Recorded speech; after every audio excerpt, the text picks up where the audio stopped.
Hello again, everybody, and welcome to the Mike Francesa Podcast on the BetRivers Network. Brought to you, of course, by the good folks at Casamigos Tequila. Casamigos Tequila is brought to you by those who drink it. All right, it wasn't the day you expected or hoped for at Madison Square Garden in a Game 7. The excitement was there. Obviously, the stars came out, everyone looking for a seat. It was just one of those days. As a matter of fact, it was a very strange day yesterday in the NBA. We'll get to that. But the Knicks ran out of gas, and they ran into a buzzsaw. There's no other way to say it. I mean, Indiana is a team that is not long on heart, not long on guts, but is long on offense. They have tons of offense. And when they got off to a good start yesterday, and they didn't get off to a good start, they got off to a great start. It gave them the confidence they needed. Plus, the Knicks were not the Knicks as we knew them. Now, I think the Knicks made a colossal mistake here. And I don't think they had enough bodies left once Hart had the injury to win this game. They just didn't have the same energy, and Hart gave them so much of what they were about this year. And he was clearly very limited, despite the fact he was out there giving it everything he had. I think the Knicks went into Game 7 knowing they were in big trouble with Hart, and they tried to gimmick the game, and it doesn't work. And I mean it from a standpoint of, instead of saying to the group, as they had throughout this series, and as the Knicks had responded in really impressive fashion, to go out and give every ounce of what they had with the guys they had, next man up, and just continue to do it, whether it was McBride or Burks or whoever. They tried to gimmick the game yesterday. They put OG out there when he couldn't move to try and get a cameo out of him, to get some kind of lift out of him. Instead, what it did was it really impacted their defensive intensity right off the start. Yes, OG came out and hit it, shot, and then hit another shot, and everyone's thinking Willis Reed and the whole thing. He couldn't get up and down the floor. He couldn't even. He looked like an 80-year-old man going up and down the floor. You knew he wasn't going to be on the floor for more than a couple of seconds. The Knicks had no way of gimmicking that game. Indiana wasn't going to be impacted by that. As a matter of fact, what Indiana saw was nobody was guarding him. Hart didn't have his ability to play defense. OG couldn't guard a lamppost yesterday. And the next thing you know, the Knicks, who were clearly a very, very beat-up bunch, allowed this team to get off to a fast start, and they never cooled down. I can tell you, I've watched more NBA playoff games and more Game 7s than I could count in 2 hours. I've never seen a team shoot in a big playoff game the way Indiana shot yesterday. They couldn't miss, except for those couple of minutes in the third quarter where the Knicks came out. They got into it defensively. They got a 24-second call to start the second half. They got the crowd into it. Now, all of a sudden, they're hitting some shots. They're playing a little defense. They turned them over a couple of times. They did finally miss a shot. Now, they got the game to 6. Nembhard comes down and gets the layup. They come down twice with the game at 7 on offense. Crowd going crazy, looking to get this team propelled back into the lead. This is it. It was 15. Now it's 7. Now we're going. Twice the Knicks came up the court at +7 with a chance to cut it to 4. And they turned the ball over. They turned the ball over up top, easy basket. Turned the ball over, transition three-pointer. Now, after all that energy and all that fighting, Indiana's back up 14 and the game's over. That was it. There was that brief 5 minutes in the third quarter where you started to cheer, and you could hear people in their living rooms cheering all over the metropolitan area. And here we come, and here comes this Knicks team. We've seen them do this so many times this year. But it wasn't sustainable because their offense wasn't there yesterday either. Other than Dante, who, boy, what a year he had, and how game was he yesterday. But Brunson was off his game. And then, obviously, broke his hand. I talked to somebody during the game that was sitting near the Knicks bench and told me he came over and said to his father and to Tibbs, my hands, something's wrong with my hand, and my hand's gone numb. Something bad's wrong with my hand. And that was the end. The Knicks gave you a great run. Yeah, that was painful to watch, and it was an ugly Game 7, and you had to sit there knowing in the last 20 minutes of that game on the clock that the game was over and Indiana was going to fashion this. But the Knicks gave you everything they had, and finally it was just too much. The heart injury was just too much to overcome after the OG injury. Like I said, I didn't like the gimmick with OG yesterday because it didn't work, and I thought it impacted their defensive intensity at the start, but they didn't have any defensive intensity yesterday. They couldn't get their hands up. They couldn't do what they usually do. They didn't close out the three-point shooters. They left the guys wide open. They allowed dribble penetration. They got beat up by Halliburton. They got beat up by McConnell. They got beat up inside. Siakam hurt them. Turner hurt them. Their size hurt them. And, you know, he had a wonderful playoff and a great year. But really, I think the minutes started to really take a toll on Hartenstein. He played a lot of minutes. He was asked to do a lot of stuff. And for most part, he did a great job. But his productivity and his play really bottomed out in the series. And yesterday, he was bad. But let's be honest, a lot of Knicks were bad yesterday. They allowed 76% shooting in the first half. At one point, Indiana was 7-9 from three. You're not going to lose a Game 7 shooting 7-9 from three.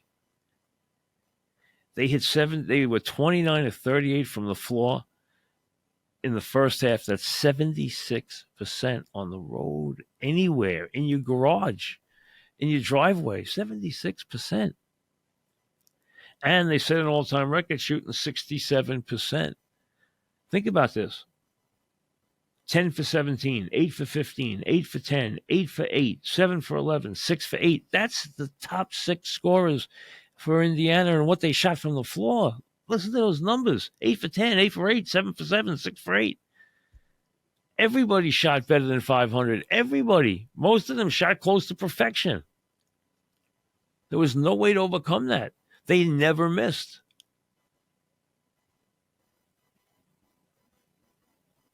So when the smoke clears, first of all, they didn't have enough bodies to go play Boston.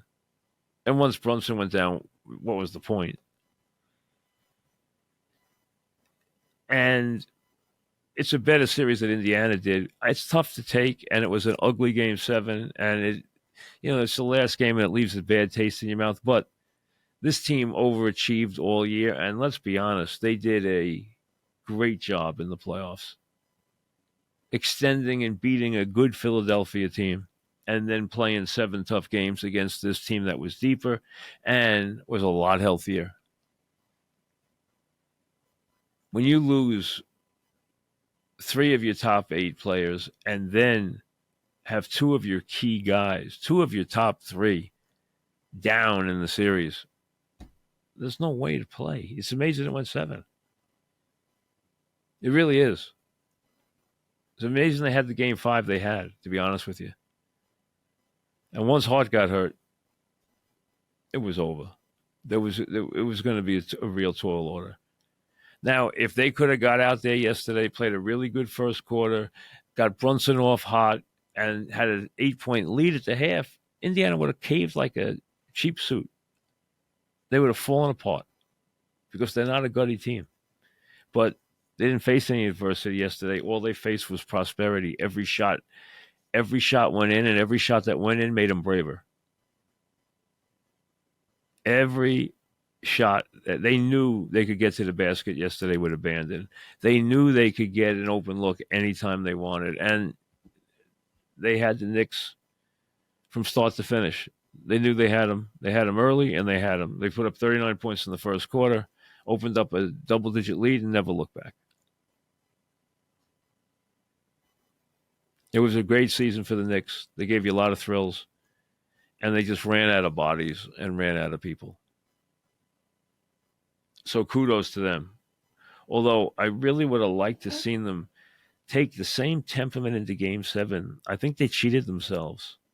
And listen, Tibbs had a great season. He did a great job with this team, developing players. And the idea that, hey, he caused these injuries by playing these guys too many minutes is garbage. It's garbage. These guys are basketball players. Yeah, he pushed a couple of guys a long way.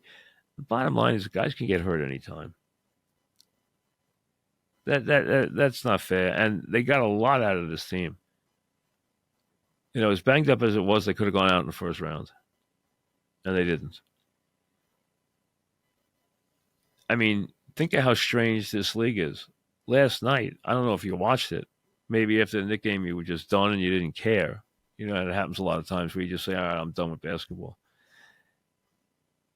Denver, in a very strange series, Minnesota came out and blitzed them the first two games in Denver. Everyone said Denver was out of it. Denver goes to Minnesota, wins both games convincingly, goes back, wins Game 5. Now you figure Denver's defending champs, they're gone. They get blown out in Game 6. So they come back and you say, all right, they're going to win Game 7. I thought Denver was going to win Game 7. At halftime last night, Denver's up 15. 2 minutes into the third quarter, Denver's up 20.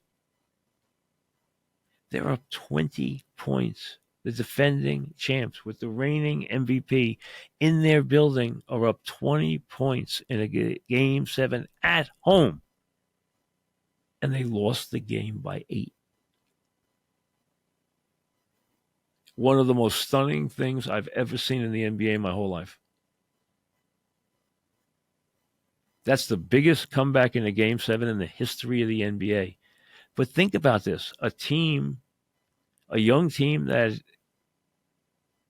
did not have experience as a core, had no success as a core, as a group. They're down 20 points in the third quarter in a deciding game in Denver, in a tough place to play against the defending champs and the reigning MVP, and they go win going away. And not only that, they came out in the third quarter, and it went from 15 to 20. At 20, I thought the game was over. Anybody watching thought the game was over. And Denver goes off from there. Minnesota goes off from there. Gets on a roll defensively, gets a couple of guys going offensively, and gets the third quarter down. You know, at the end of the third quarter, they were down 4 with 10 seconds left in the third quarter. And I thought that possession was a big one. And I said, okay, Denver, they had a bad third quarter. It went from 15 to 4, but at least they're going to go in to the fourth quarter up 4. They hit a 3 at the end of the third quarter, Minnesota. Now they're up 1, Denver. So you say, all right, Denver's going to come out in the fourth quarter and they're just going to reestablish who they are. They're champions. They come out. Next thing you know, Minnesota's up 1. Minnesota's up 2. Minnesota's up 3. Minnesota's up 5. Minnesota's up 10. And the game was over. They couldn't put the ball in the ocean in the second half. They got outplayed incredibly. Outscored 28-14 in the third quarter. 28-14 on your home floor in a Game 7 with a 20-point lead. You get outscored in the second half 60-37. The defending champs and the reigning MVP get outscored 60-37 after taking a 20-point lead in the game. They lose the game 98-90. One of the most ridiculous, unpredictable finishes I've ever seen in the NBA. No team has ever come back in a game 7 from that kind of deficit and won. Ever. That was an historic game. First of all, yes, they had 2 game 7s, and both home teams lose. It's almost 80% of the time you win the game 7 at home. Both home teams lose. The Knicks are banged up. Indiana gets red hot. You can see that. But Denver, with a 20-point lead in the third quarter, loses the game. Loses the game. Amazing. So now we have Indiana and Boston. They have Dallas, where you got to deal with how healthy their huge star is. Is Luka healthy enough to get through the next round? He keeps having problems with the knee. If he is, they can win. If he gets banged up or is beat up with that knee, they won't win. But now you have Dallas and Minnesota, Indiana and Boston. And I can tell you this, TV ratings are going to be awful. They're going to be awful. There's no Knicks there. And the Knicks ratings have been the best, no question. You got no LeBron there. You have no Lakers there. You have no Curry there. Golden State's a thing of the past. You have Dallas and Minnesota, Indiana and Boston. Not going to be a bonanza for them, rating-wise. Not. But that's what you're left with. After a stunning day of 2 road teams winning game 7s and Minnesota pulling off one of the great comebacks in the history of the NBA. A game that will be talked about and remembered for a very long time. When some team's losing a game 7 on the road, you'll say, hey, remember Minnesota? Went to Dallas, they were down, and went to Denver, they were down 20 in the third quarter and won the game going away. Very, very strange. Now, if you're waiting on the Rangers, you know it begins Wednesday night. Wednesday, Friday, Sunday. We'll put Micheletti up, who was unbelievably accurate with everything he said.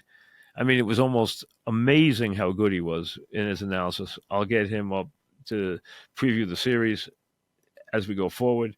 We know that Florida's good. And a very worthy opponent. Plus, the interesting thing is, Florida's owned by a local guy. I know him casually. So you have local ownership for the Panthers. Plus, that their fan base, half of them are from New York. So they're not going to worry about Ranger fans in the building. The building's going to be stuffed with Ranger fans. I mean, packed with Ranger fans.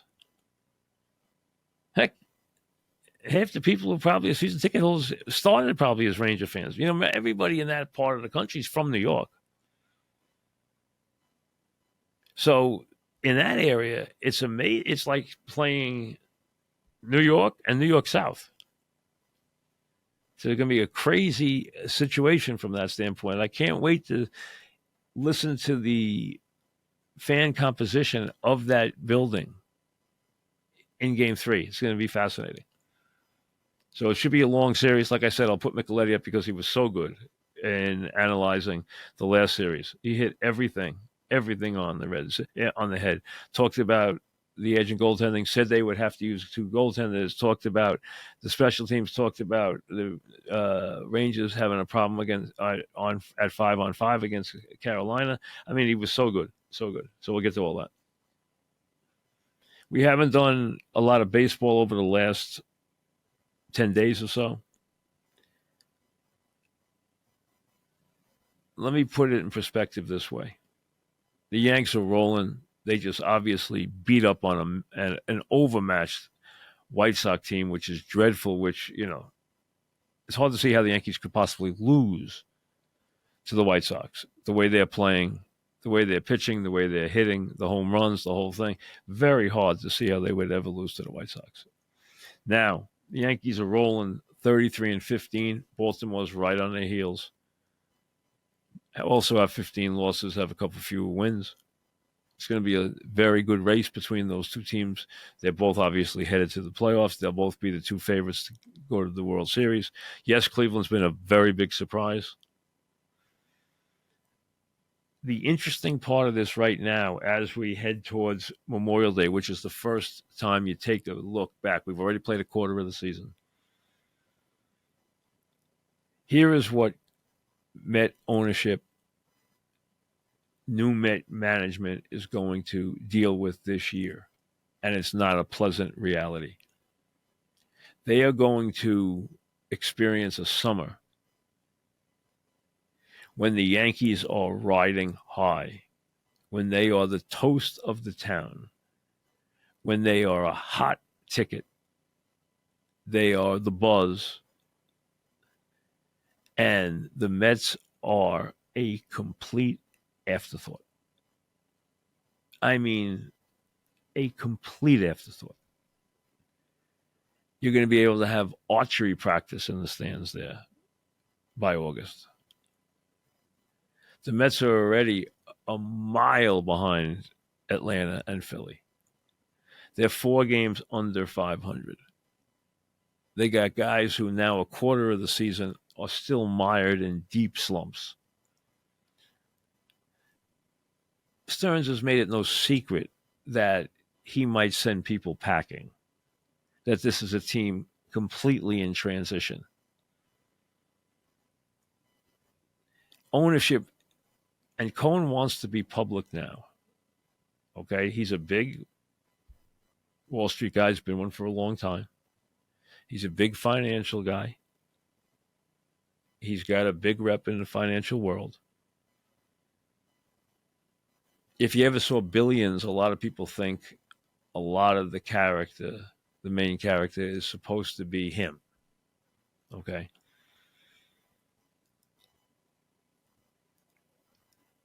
He wants to be public, but he's not sure what message to send right now. But he wants to send messages. He wants to have this conversation and this dialogue with his fan base.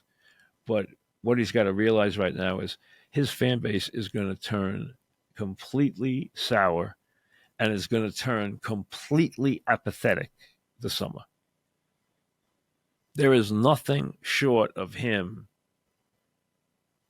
going out and making a huge trade to bring a big star in here, which is not going to, it's not even anything that's even going to happen or it's even fathomable. Barring that, they are going to be a complete afterthought. Their attendance is already sagging dramatically. There's nobody going to the games. Their attendance is way down. They had no message to sell their fans this year to begin with. And now he doesn't know what the message should be. He's still very much a novice in this world, and he doesn't get great advice. He doesn't know. I mean, I can see it a mile away. He doesn't know how to play this. He does not, and he wants to play it, but he doesn't know how to play it. And that's why he's sending messages, pulling them back, then going here and trying to send his message. Hey, he doesn't know how to play this game. See, a lot of times, these Wall Street whizzes are getting into sports more and more because it takes big bucks to buy into it, and it's very, very lucrative. Buying teams is a way to make good money. It's a good investment. Plus, these guys get famous. But they think because they are wizards of Wall Street, which they clearly are. You know, Tepper in the NFL, Cohen now in baseball. They think, hey, this is child's play. This is sports. This is the toy department. There's no one in there that can play on my level. And if they're talking about a corporate takeover, they're right. If they're talking about, you know, making the right investment in the right company at the right time, they're right. If they think they know how to build a team or how to play the game in our world, they don't. They're very, very poor at it. They're very poor at how to build teams, and they don't know how to play the game. They think they do, but they don't. And you would think they would find the right people to touch and tap into, but they don't. They really are novices at this. And I just laid out for him what his experience is going to be, and he's not going to like it. The Mets are going to be an afterthought. He's going to turn to his people in a meeting and say, hey, nobody even talks about us anymore. We don't have any buzz at all. We got to create some buzz for our team. We got to create a stir here. And giving away a bobblehead is not going to do it, okay? Or retiring somebody's number is not going to do it. I mean, that Doc Gooden thing was the most embarrassing thing I've ever seen in my life. I wanted to apologize to him. In the rain in half a building, I mean, it was embarrassing. But that's the Mets. Even in new ownership, they can screw up a one-car funeral. And now on top of that, the one shining light they had, Diaz, has gone sour. Well, it's predictable. The guy missed all of last year. He was going to hit a rough patch. He'll be fine. I don't think it's even bad that they took the ball away from him for a couple of weeks. It's not a big deal. He'll get going. It's just it was going to take him some time. I mean, when you miss a season and you're coming off an injury, it impacts you. This is not even surprising that this happened. But I went out there to do the podcast, and I went to the Cub game with Steve Summers and Mink and Bob Usla, Mr. Met, and it was a nice day. One of the rare few nice days we've had. It was a shirt sleeve day, a summery spring day. Place was empty. All right, that's a day game. But I watched the Cubs series a little earlier that week, and the seats, they were completely empty. And I asked someone who I know out there, and I said, has it been bad? And they said, yeah, we're way off. And they haven't even realized yet. This is the first time that Cone is going to experience the Yankees being a sizzling, hot team this summer. Judge and Soto and even Stanton hitting home runs. And you're going to hear Murderers Row and you're going to hear this. And, it's going to be how many home runs they hit and how many they hit in the game together and the force they had. And all of a sudden, as the Knicks move away and when the Ranger thing is over, it's going to be, wow, the Yankees are the Yankees again. They're getting good pitching. They're pounding the baseball. Judge and Soto are going to be at the top of the game, home run wise, back and forth, flexing their muscles. Now, Hal has flirted with Soto. Soto's flirted with Hal. The odds on him getting a deal done in the season, I'll be stunned because there's no way Boris is going to take $1 off what he has in his mind. So they would have to basically give Boris a blank check for him to sign during the season. I can't even think that. Now, they both said the right things, and I'm sure Soto loves it here right now. Absolutely loves it. Why wouldn't he? He's got the friendly confines.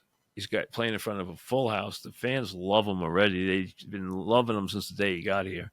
They're off and they're playing well now. Judge is now playing well. Soto's playing well. Even Stanton's playing well. They're winning. They're as good as anybody in the American League. They have a good chance this year to go to a World Series. There's no question. There's not anything that's going to hold them back. They might not get there, but they have a very good chance to get there. They should be the favorites or right at the top. And they are going to own the town lock, stock, and barrel. And the only news the Mets are going to make is negative news. And they're going to get completely ignored. And the guy who makes a decision in the summer to take his family there or there, they're all going to the Bronx this summer.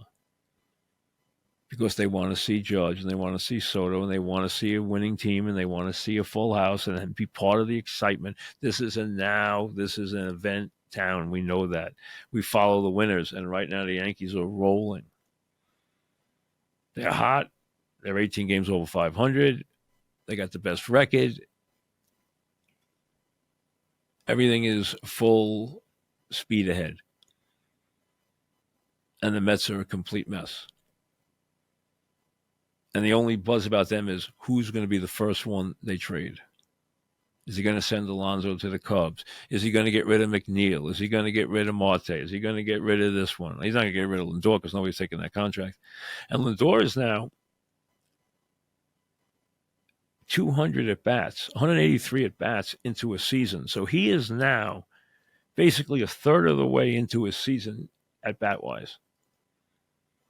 And he's got a 197 batting average and a 620-something OPS. That's a third of the way. He's got a lot of work to do. A lot. I mean, they got to get the catcher back. He's a good player. I'm not sold on any of the other young players I've seen yet. Mauricio looked good, but he's hurt. The catcher's a real player. J.D. Martinez is a proven pro. But his contribution isn't going to change things here. They got to get their pitching. You know, hopefully Senga comes back and pitches well. He's a good pitcher. They have obviously a lot of evaluating to do. They're starting to do some of it, and they're going to be players moved out of here. There's no question. You could take we were doing it the other day playing golf. We were talking about who'd be the first guy out. The voting was McNeil would be the first guy out. He was the winner in the clubhouse. And he is having a rotten season. Join the club. You know, they don't have too many guys having good seasons. I'm not against the move of Lindor to one and then we're down into the lineup. Nimmo's been a good RBI man and he's showing more power. So what? Not a big deal. I think Nimmo likes batting first, but there's nothing wrong with trying this. They just got to get these guys going, and they just got to let Diaz he'll be fine. I don't think he's going to be a problem. I really don't. Now it's a problem when he blows games. I understand that, and he's got to work himself back into shape. But when you miss a season, and have a big injury, that's impactful. There's no question about that. You got to realize that. It's going to take time. It really is. But here's what you want to watch. How ownership deals with the fact that they will be completely a non-entity this summer. They will be completely ignored in every way by the media, by the fans. They will be a complete afterthought. While it will all be Yankees, leading up to the start of football. And the buzz for the Jets will be enormous. We know that. And it should be. And hopefully the quarterback stays healthier than he did last year. And the Rangers still have a lot to do here, and everyone is very excited about what's coming up. Hopefully they have a lot left in them. That would be a story. But the Yankees, the train, the express is already in motion. And it's going to be a big summer for them. So if Hal has a smile on his face, he should. People are going to flock to his ballpark, and his team's going to be in the postseason and should have a decent chance to finally, it'll be bitter disappointment if they don't get back to a World Series this year, because there's really nothing standing in their way. it's not an overwhelming American League, that's for sure. The Orioles are good. I mean, they're good. The Astros have finally taken a big hit, but the Orioles are good. But there's no reason why the Yankees can't beat them. And the Yankees, if they have to add a pitcher to get over the top, they'll do it. But their lineup they're getting exactly what they wanted to get, and bringing in the balance, putting some length back in the lineup, putting the balance in the lineup, putting some left-handed power in the lineup. Verdugo's done everything you want him to do. I mean, really, he's been very good. He's been exactly what I thought he would be. And I actually think he'll hit more home runs. I think he'll get hotter with the home run bat than he's been. But I think he's perfect for their lineup. And Soto's everything everybody could. He's as good as advertised, if not better. So it's going to be a very, very big summer for them. Obviously, it already is on its way. PGA, Schauffele. I didn't watch the whole round. Obviously, I was watching the Knicks. So I turned over and watched the end. Schauffele finally, and in an impressive fashion, went out there and did what he had to do. Made the putt. DeChambeau played very, very well. Early in that round, it looked like Victor Hovland, who I had wagered on at 40-1. I really thought he was going to win because he was red hot in the first 9. He cooled off. He missed some putts he could have made, 3 or 4 on the back, the side. Otherwise, he could have won. He finished 3rd. The Scottie Scheffler thing was unfortunate. I mean, I've never talked to Scottie Scheffler. I'm a big fan of watching him. But from people that I talk to about golf, including Jim Nance, obviously I talk to a lot. And Jim says you couldn't find a nicer guy.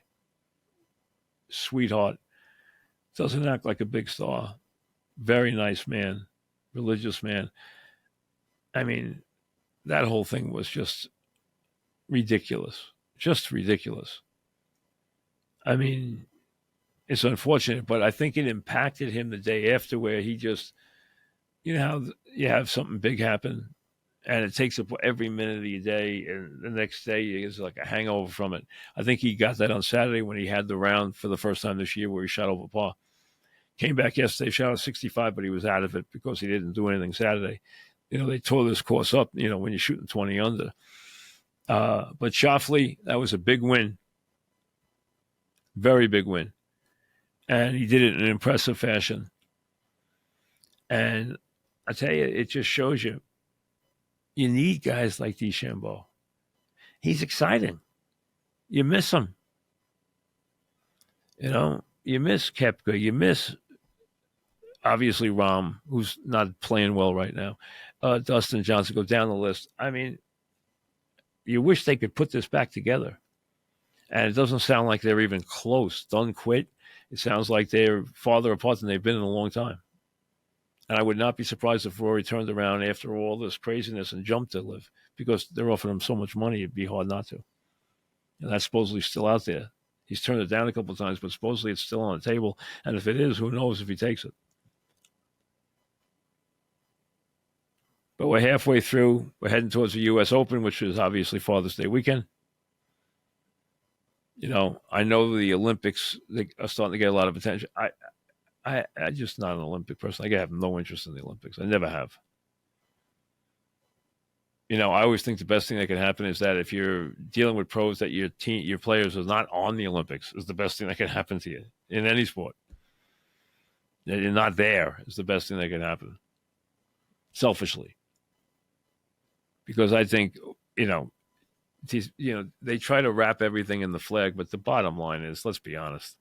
I mean, there is no bigger marketing, bigger dollar-driven event in the world than the Olympics. I mean, commercialism, crass commercialism has overwhelmed every sport. Money has just overwhelmed the sports world. There's no question about that. No one could even argue that. But nothing is worse than the Olympics when it comes to that.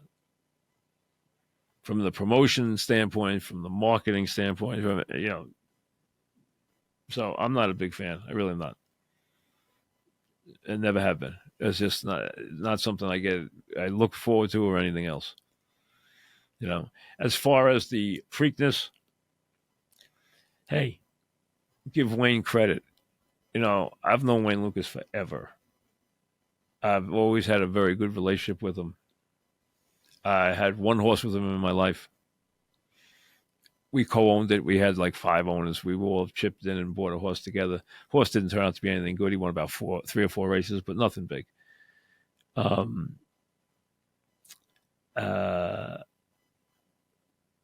owned the horse with Parcells, Patino. I'm trying to think of who else. There were 5 people in the horse. I can't remember all 5 right now.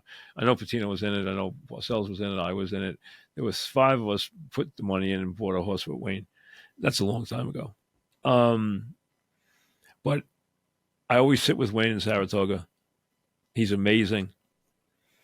Harrison, my youngest, was so excited for Wayne because Wayne one day up in Saratoga on a slow day when we were up there last summer, sat with Harrison and I for he loves to talk sports. So we sat for like 5 or 6 races. He sat in the box with us and talked, and he made such an impression on Harrison. Harrison was like, he was so excited that Wayne won. He said Wayne impressed him more than any person he's ever met in Saratoga. And, he's been going there since he was a little kid, and he's met everybody up there. And he said Wayne was the person that he was most impressed by. And you see him going as he heads towards 89. And he still gets on the horse every day. And still gets up at 4 o'clock in the morning and gets to the barn, and amazing. Now he took a horse that won the Pat Day Mile, who he even said is a 1-turn horse. Put him in this race, and a miler stole the race in the mud. That was basically it. He got out, he got a soft first quarter, and he ran away, and that was it. And Baffert not having Muth in the race, imagination wasn't nearly as good. I'm surprised he didn't go for the lead. I'm surprised the way he rode the race, but maybe he didn't have as much horse as I thought he did. The track clearly compromised the closers. The rail was better, and I thought Mystic Dan ran a smart race and just didn't have it in the stretch to get it done. Ran a valiant effort to run second.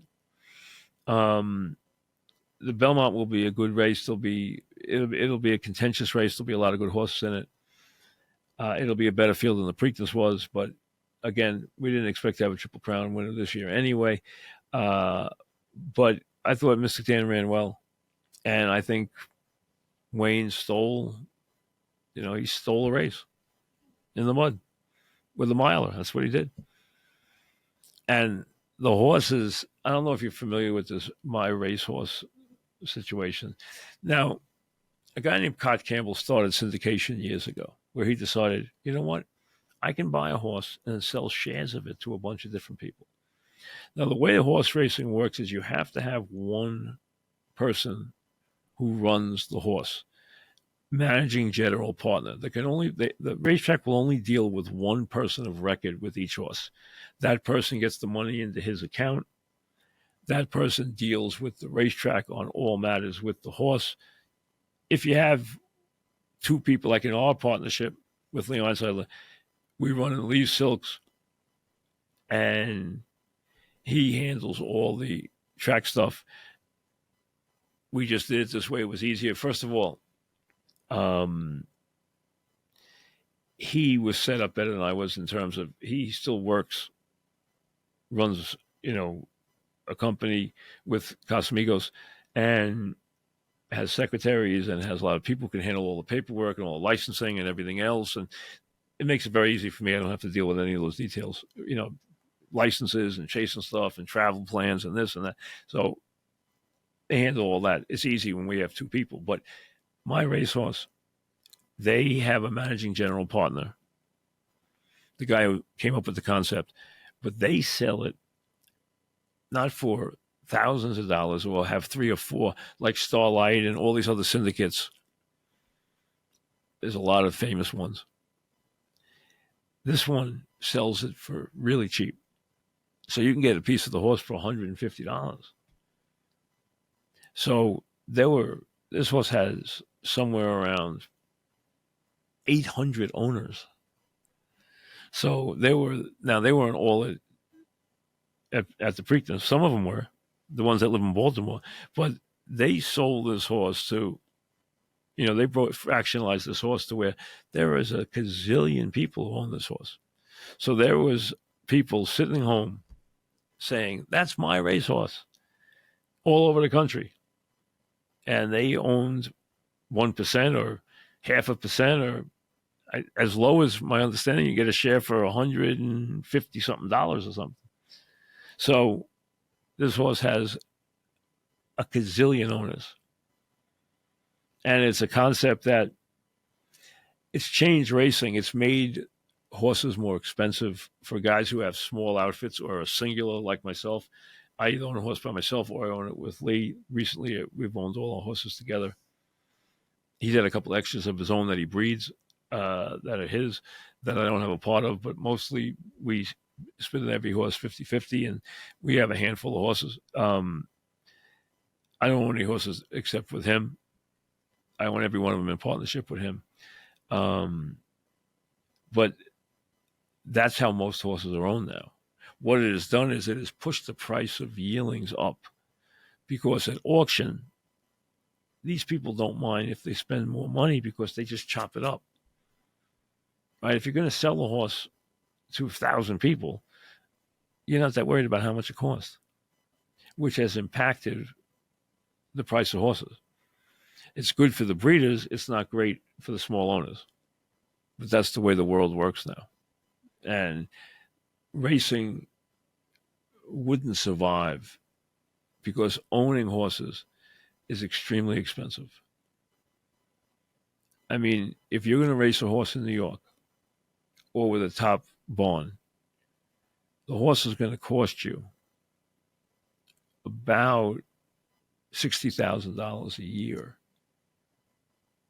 to break even per horse. If they're handled top barn, shipped the right way, cared for the right way, vets and everything else, it's about $60,000. The day rate's now about $130. That means it's $130 a day to stay at the barn. So, and that only gets you, that's not counting shipping, that's not counting vet bills, that's not counting anything, any race you might enter or anything else. That's just for the care and the keeping in the stall and the care, everyday care of the horse, which is there are a couple people taking care of each horse. So the horse racing to own a horse is very expensive. So that's why you have all these syndicates now. Without that, you wouldn't have enough horse owners to go around.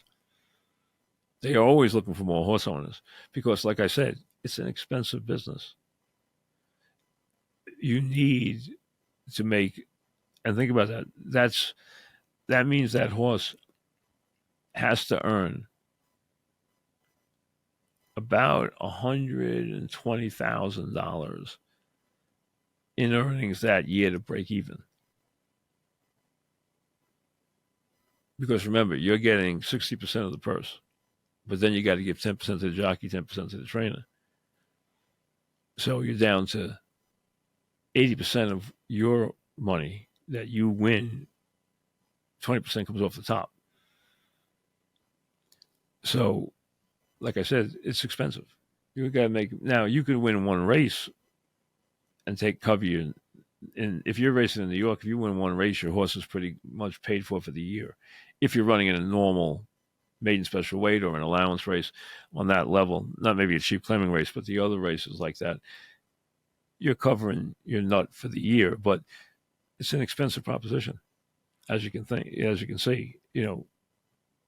$60,000 to cover just the expenses on one horse. If you have 10 horses, That's $600,000 in just expenses for your operation. Maybe even more if you consider some of the secondary and tertiary expenses you have. So operating a horse stable is expensive, very expensive. And that's why you have these crazy syndicates like you have now. So if you saw that this weekend, you're wondering, how do they have, all these owners in the horse? That's the way of the world now. And my racehorse has taken it to a new level because they're letting people in, a lot of people in, very, very cheaply. But, hey, for a couple $100, you can say you got a rooting interest and you own a champion. About 1,000 people own a Preakness winner. Congratulations to them. We'll see you later.